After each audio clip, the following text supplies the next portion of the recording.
A magnitude 6.8 earthquake rocked the northern foothills of the Himalayas near one of Tibet's holiest cities on January 7, killing at least 126 people and shaking buildings in neighboring Nepal, Bhutan, and India.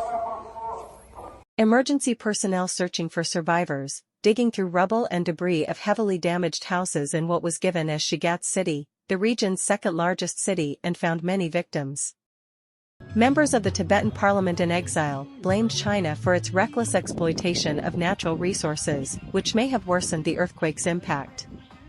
Since the occupation of Tibet, China has been exploiting the natural resources, the minerals, and so without any well thought of measurement to preserve environment, when you dig the natural habitat, you will have more and more disaster that are all made by man, the Chinese wrong policy.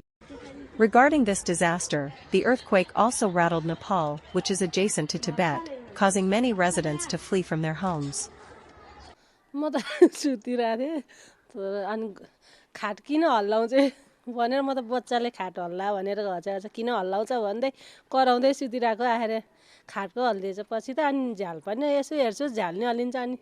The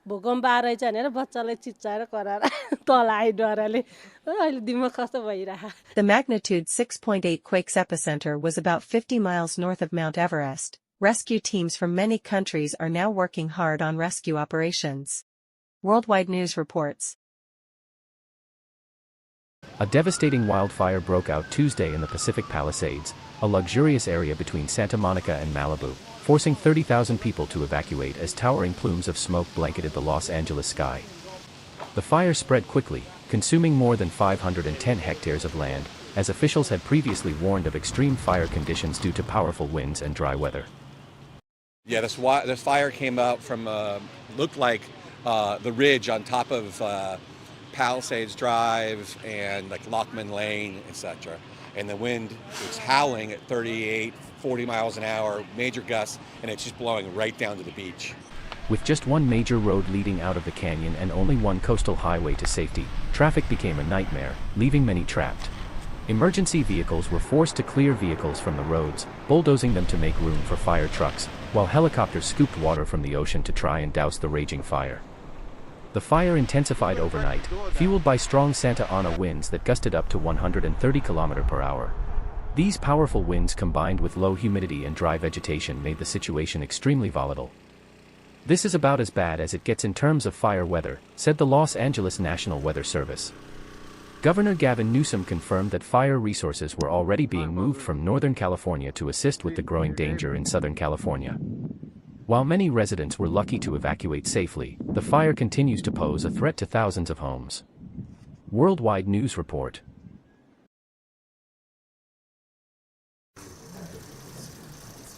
Outgoing United States Secretary of State Antony Blinken on January the 7th met with Japanese Prime Minister Shigeru Ishiba during his final visit to Japan as the U.S.'s top diplomat.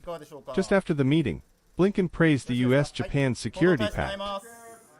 We see in these and so many other ways Japan and the United States at the heart of critical partnerships and networks that are tackling issues that are making a big difference in the lives of our citizens.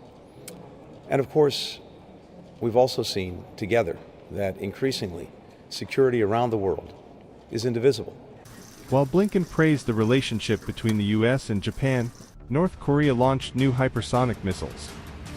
The missile was fired on the outskirts of Pyongyang and flew some 932 miles at 12 times the speed of sound and reached the maximum altitude of nearly 100 kilometers before accurately landing at a target off the east coast. South Korea's defense ministry commented immediately.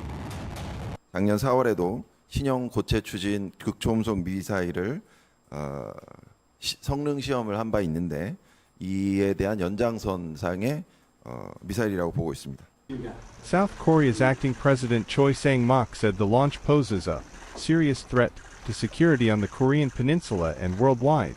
Besides, Blinken has pledged bilateral and trilateral cooperation including Japan to respond to Pyongyang's growing military threats, so the possibility of North Korea demonstrating power by launching missiles is high. Worldwide News reports. President-elect Donald Trump stirred controversy on Tuesday, calling for NATO members to significantly increase their defense spending. Speaking from his Mar-a-Lago estate in Florida, Trump stated that NATO countries should be paying more than double the current 2% of their GDP toward defense. They're in dangerous territory. I think they can all afford it, but they should be at 5%, not 2%. This isn't the first time Trump has voiced criticism over NATO contributions. Back in February, he stirred up international debate when he claimed that, if countries didn't pay their bills, the U.S. wouldn't protect them, even suggesting that he might encourage Russia to take advantage of them. That we're not going to protect if you're not paying the bills. In a true sense, I saved NATO, but NATO's taken advantage of us. On Tuesday, he reiterated the comment, stressing that he believed countries should pay their share or face the consequences. Currently, the U.S. contributes 3.4% of its GDP to NATO, accounting for roughly 16% of the alliance's total budget. While the U.S. spends a significant amount, other countries like Germany contribute only 1.9% of their GDP. Many nations have struggled to meet this target. Because I raised from countries that weren't paying their bills, at that time 28 countries, 20 of them were not paying their bills. NATO's new Secretary General, Mark Rutte, also supported the call for higher defense spending. He warned that failing to invest in defense now would lead to much higher costs in the future.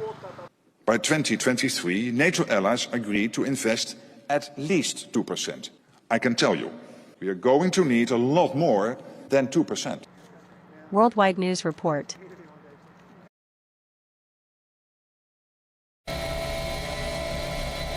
AI to better train robots and cars, as well as new gaming chips dominated Nvidia CEO Jensen Huang's keynote speech at the CES 2025 conference on January 6. Our brand new GeForce RTX 50 series Blackwell architecture. The GPU is just a beast. 92 billion transistors, 4,000 TOPS. 4 petaflops of AI, 3 times higher than the last generation Ada. And we need all of it to generate those pixels that I showed you. Nvidia introduced what it calls Cosmos Foundation models that generate photorealistic video which can be used to train robots and self-driving cars at a much lower cost than using conventional data. The training systems to train the AIs, the simulation systems, and the synthetic data generation systems, Omniverse and now Cosmos, and also the computer that's inside the car. Each car company might work with us in a different way, use 1 or 2 or 3 of the computers. We're working with just about every major car company around the world. Nvidia also said Toyota Motor will use its Orin chips and automotive operating system to power advanced driver assistance in several models. It did not give details about the models.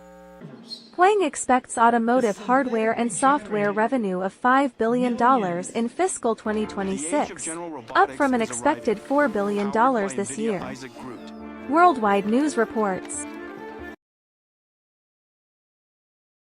As Nicolas Maduro prepares for his third term as Venezuela's president, opposition leader Edmundo Gonzalez is making headlines with a global tour to rally support for his claim as the rightful winner of the July 2024 election.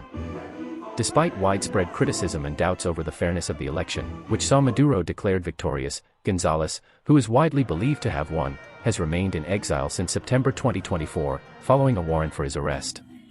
In a pivotal moment, Gonzalez met with U.S. President Joe Biden at the White House on Monday, calling the conversation long, fruitful, and cordial, hinted at a close relationship with the incoming administration of President-elect Donald Trump. Lo han hecho desde hace ya varios tiempos. Continuaremos en ese mismo camino porque nuestras relaciones van a ser. Nosotros vamos a continuar con la misma política bipartidista que hemos tenido desde el principio y con ellos vamos a asegurar que el camino de la restauración a la democracia sea lo más pronto posible. During his international tour, Gonzalez has been gathering support from Latin American leaders. He visited Argentina on Saturday, where President Javier Milei welcomed him. Gonzalez is also set to visit Panama as part of his efforts to strengthen ties with the region's governments. Though in exile, Gonzalez has pledged to return to Venezuela to take office and challenge Maduro's rule.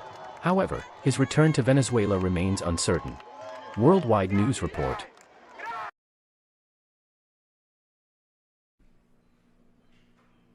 President-elect Donald Trump avowed desire to have the U.S. take back control of the Panama Canal and acquire the Danish territory of Greenland. We need Greenland for national security purposes. I've been told that for a long time.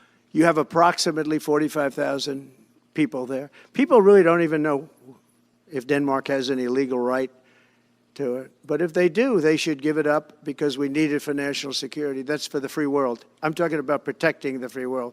Asked at a press conference whether he could assure the world that he would not use military or economic coercion as he tries to gain control of the Panama Canal and Greenland, Trump said, I can't assure you on either of those two, but I can say this. We need them for economic security. The Panama Canal was built for our military.